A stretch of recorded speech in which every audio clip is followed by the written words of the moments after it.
Hey everyone, and welcome back to another video where we're talking stocks, more specifically Amazon today. Before I start the video, hit subscribe, the notification bell, drop any comments if you have any questions. I answer all of them. So I bought Amazon stock back in 2014 and I've been adding on shares to my position and following the company and Jeff Bezos closely ever since. And seeing it go from sort of a laughing stock of Wall Street, seriously, it was back in the day, to the era-defining company it is today, it makes me wonder if this is actually the perfect company. Now, Amazon actually got off to a pretty quick start. It started off as an online bookstore, of all things, one of the first online stores in the US, and within a month of operations, they generated more than $20,000 in revenue weekly, I believe. So really got off to a good start. But what customers didn't know was that the man shipping them the books out of his garage, as they always do, was Jeff Bezos. Today, the richest man alive. So he's gone from an online bookstore to the world's largest company. How did this happen? Now, as most visionaries, Jeff Bezos had a grand vision, but he struggled getting investors along on his big ideas and aggressive strategies to reach those goals. But after decades of working hard, going through ups and downs, in 2014, the company and the stock really turned a corner when the company became profitable for good. And since then, the stock soared from 390 to 2,350 as of April 2020. That's about a 550% gain in 6 years. That's almost 100% a year. And the market cap has obviously followed suit, going from 183 billion to 1.2 trillion in 2020. So the company had quite a slow ramp, but when investors really took Amazon into the warm, it really got kicking off. Along the way, Jeff Bezos has really upended the whole US retail, tech, delivery, and streaming industries with Amazon.com, the flagship marketplace, Amazon Web Services, Amazon Studios, Prime Video, Whole Foods, Twitch, and so on. And he's really combined them all into a weapon of mass destruction, and he has left all competition in the dust. And with his scale and aggressive pricing, he is able to offer a wider range of products with faster delivery at lower prices, at a greater convenience, and with add-on services. So Amazon Prime members, for example, which is their annual membership, these people basically live off Amazon. They can get cheap bulk items, one-day deliveries, they can get discounts at Whole Foods, they can get perks over at Twitch, they get Prime Video on top, they get special Prime deals, and overall lower prices.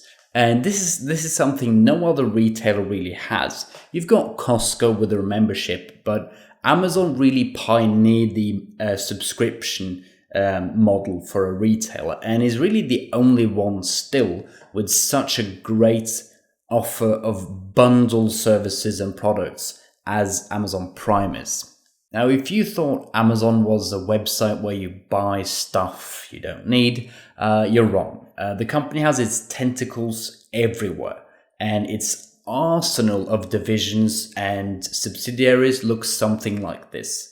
So you've got Amazon.com, which is its flagship. So you've got retail items from Amazon. Then you got the marketplace where third-party sellers sell their stuff.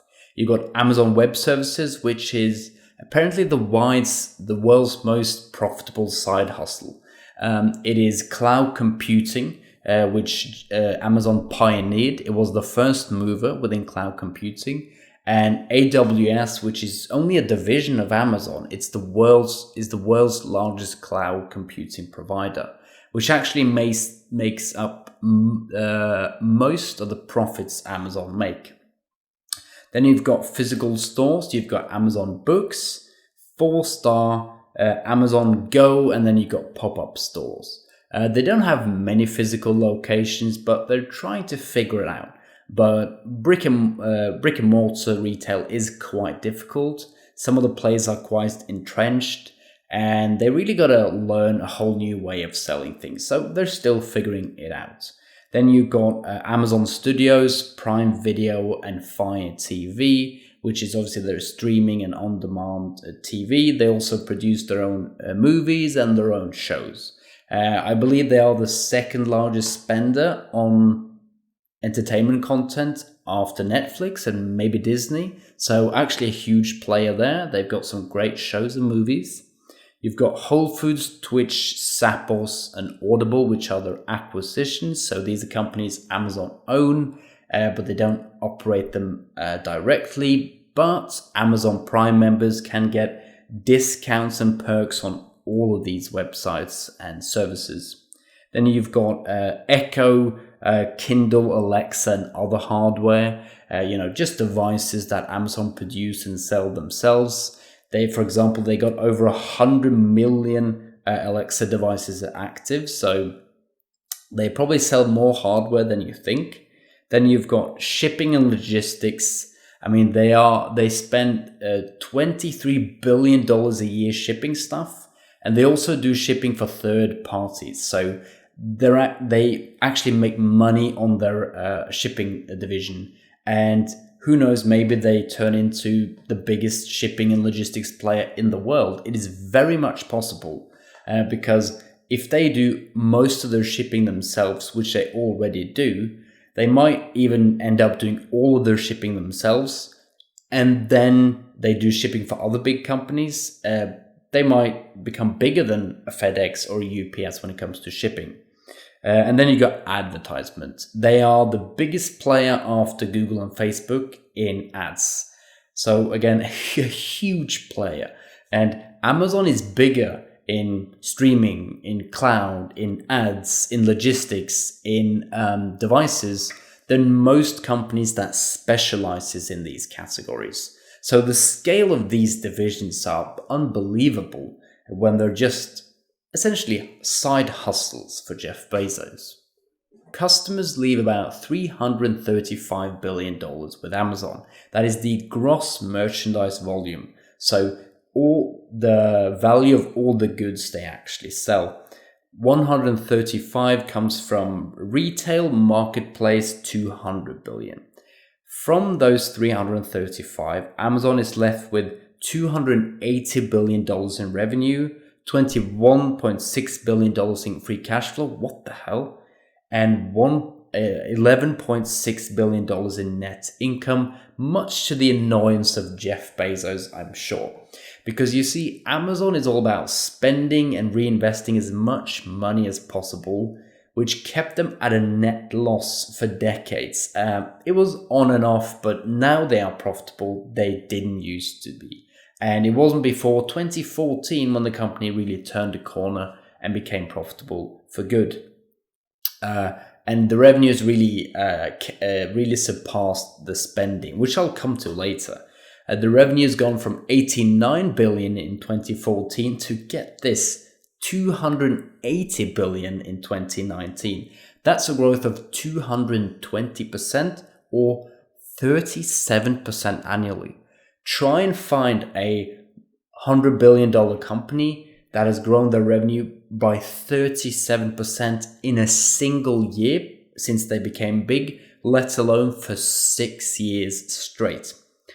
The revenue mix looks something like this. AWS 35 billion, Prime memberships 19.2, online marketplace 141, obviously the main source of income, physical stores 17 billion, third-party sellers 53.7, and then 14 from other sources. And there are many of them. I'm not going to go through them all. But with soaring revenues comes soaring costs. And trust me, they matched revenue.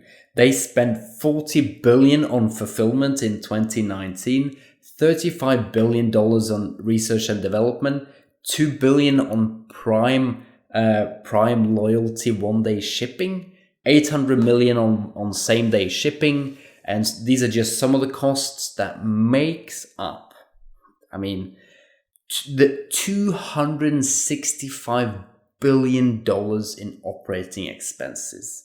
That must be a world record of some sort. And it is the expenses, not the revenue, that has made Amazon the company it is today. Because it's always been the company's strategy to scale up and use its leverage to keep prices lower for longer than their competitors can.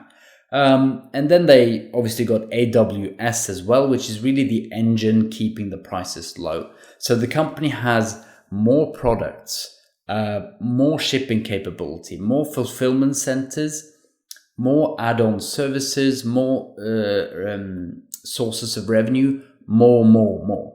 Now, of course, this is not a valid strategy on its own. No company can just say, oh, we're just going to have more of anything and everything than our competitors.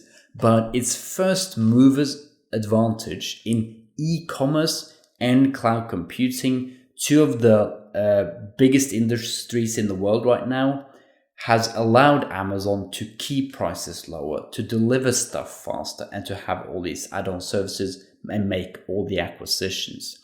And that's really the secret of Amazon so far. And we'll see whether the company can keep innovating, keep coming up with these things that the other retailers haven't even begin looking into, to stay ahead and to really keep the engines roaring and the prices low. Now, before we move on to some more exciting numbers for you, I think the deal about Amazon is that Amazon knows everything. They know everything about you, what you're going to buy, what you've bought, how much income you have, your shipping preferences. They know everything. So they collect all the data, and they have the tool to process that data with their ad division and AWS. They have more logistics, bigger fulfillment centers than any other player. They have more free cash flow than any other player. They have more revenue sources, different set of revenue sources, so it has more legs to stand on. They have a better CEO, and they have a stronger brand, and it's more of a tax-savvy company than any other competitors. It beats all competitors in basically all fields of retail and e-commerce, maybe apart from brick and mortar.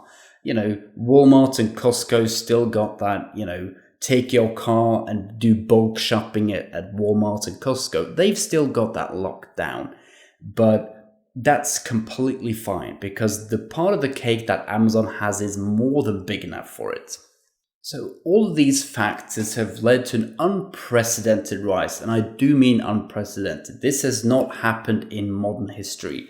And let's look at by the numbers how this rise has happened. So from 2016 to 19, so that's 4 years, the revenue has gone from 135 to 280. That's more than double. Free cash flow from 9.7 to 21.6. Again, more than double. Net income 2.3 to 11, almost 5 times as much. Stock price from 587 to 2,360 at its all-time high. And the market cap has gone from 170 to 1.18 trillion. So almost 10 times, just about 6-7 times there. So I think the numbers back up my bold statement about this company. And despite Amazon crossing the $1 trillion market cap, its numbers, revenue growth and stock price has not shown signs of stopping up. And I think that's what's really scary for the competitors. The growth of the competitors are not there at all. They're really stale companies. They grow just about at the pace of the GDP. While Amazon has so many high margin business it can go into, and it has AWS, which is sort of the engine behind all of this machinery. So I think the numbers back up my bold statement about this company. And I think its trifecta of AWS, which is the revenue engine, Amazon.com, which is the platform, and then its media and entertainment arm, which is going to be Prime Video, Amazon Studios, and Twitch. I think this is really, really pushing consolidation domestically in the US and expansion abroad. These three arms makes it a lot easier for Amazon to expand globally and into new markets because it has so many avenues of attack. And domestically, it becomes a one stop for everything. Whatever you're going to buy, whatever you want to see, whatever information you need, whatever you want to search for, you go to Amazon. And ideally, Amazon is going to copy its model in the US abroad. And I don't see a lot of strong e-commerce players abroad, at least in mainland Europe. It's very fragmented. And there is no e-commerce giant in Europe. It's all domestic players or regional players. So Germany has one, UK has one, there's one for Scandinavia maybe. And Alibaba hasn't really gotten a foothold in Europe either. So although they have Asia locked down, there is still so much to bathe in for Amazon in Europe, South America, Africa, and still parts of Asia.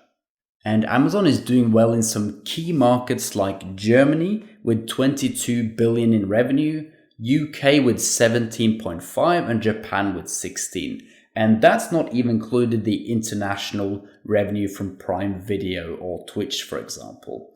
And overall, internationally, besides these three main countries, they pull in about 30.1 billion, which is still more than most big companies generate in a year in total. So it's again, they generate more revenue in Germany than most big well-known companies does in total. So it really puts in perspective how big the company has become. So with all said and done, I couldn't feel better about being an Amazon investor and holding on to my position since 2014 and adding shares along the way. And I think this is the company to hold, up there with Microsoft and Tesla. And if you're looking for if you're looking for a big growth company, never mind. If you're looking for an investment, anywhere to put your money, Amazon is it. This is a must-have company. This is a cornerstone company, at least for people who can see where the world is going, up there with Microsoft and Tesla. So this is my largest holding. It has been forever. Not because I've been buying many shares, but just because the price has been going up so much. I've considered selling shares along the way, but every share costs thousands of dollars. So it would be a big loss to my position. And my position is like 60-70% profit. So if I sell, I have to pay so much taxes on that. So, selling an Amazon share might be the last thing I'm going to do. So, of course, I'm recommending the company personally. Let me know what you think about it or any of its competitors. Do you think I'm wrong on any of the predictions I've made? Let me know in the comment section. And as always, I'll see you guys in my next video.